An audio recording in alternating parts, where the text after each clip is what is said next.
Romët apo egjiptianët janë shumë të mirë në muzikë. Dhe ç'është e vërtetë janë vërtet shumë të mirë sepse atë profesion të cilën është edhe pjesë e pasionit e kanë zhvilluar. Nga se lidhet që e kanë të pasion. Po, që janë shumë mirë. Lavdimir Saçma, një klarinetist shumë i njohur për zonën.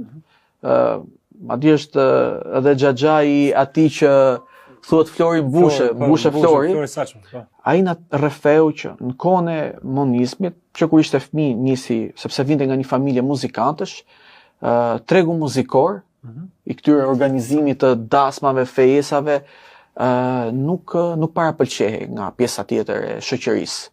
Pra, i merrnin në punë, pra për të mbuluar këtë pjesën e egzimit, e hares familjare, por nuk është se preferohej si profesion nga pjesa tjetër e shoqërisë. Nuk konsiderohej edhe si punë, një farë mënyrë, nuk ishte një punë që janë këto stereotipe që muzikantët nuk